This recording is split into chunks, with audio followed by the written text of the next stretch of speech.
फटने से भारी तबाही देखने को मिली है। बेलाबाला लोरन में बादल फटने के बाद नाले में बाढ़ और भूस्खलन की वजह से एक व्यक्ति की मौत हो गई है। मृतक की पहचान 55 साल के गुलाम मोहम्मद के तौर पर हुई है, जो बटल कोट का रहने वाला था। वहीं मंडी लोरन सड़क भी बंद है। जानकारी मिलते ही प्रशासनिक टीम मौके पर पहुंची और सड़क बहाली के काम में जुट गई। तो ये तस्वीरें आप देख सकते हैं। लगातार पुंछ में भी हालात खराब हैं। हिमाचल के बाद जम्मू कश्मीर में भी भूस्खलन और बाढ़ जैसे हालात बने हुए हैं। लोलाबाला लोरन की तस्वीर जो हम आपको दिखा रहे हैं, भूस्खलन की चपेट में आने से एक शख्स की मौत हुई है। इसके अलावा मंडी लोरन सड़क भी पूरी तरह से बाधित हो गई है।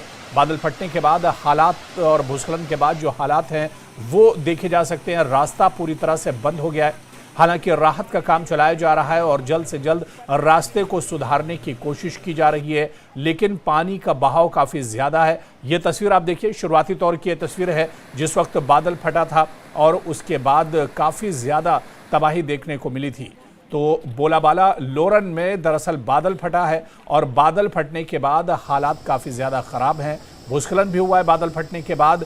तो बैक वक्त आप देखिए, एक तरफ बादल फटा और दूसरी तरफ भूस्खलन हुआ है। ऐसे में तबाही काफ़ी ज़्यादा हुई है, लेकिन अच्छी बात यह रही कि जानी नुकसान बड़े पैमाने पर नहीं हुआ है। शुरुआती तौर पर जो खबर मिली है इसमें एक शख्स की मारे जाने की खबर है और जबकि घायलों की अभी कोई तादाद नहीं पता चली है। लेकिन शुरुआती तौर पर आप देख सकते हैं कि तबाही काफ़ी ज़्यादा हुई है। रास्ता पूरी तरह से बंद हो गया है और इस रास्ते को बहाल करने की पूरी कोशिश की जा रही है। तो भूस्खलन की चपेट में आने से एक व्यक्ति की मौत की खबर है।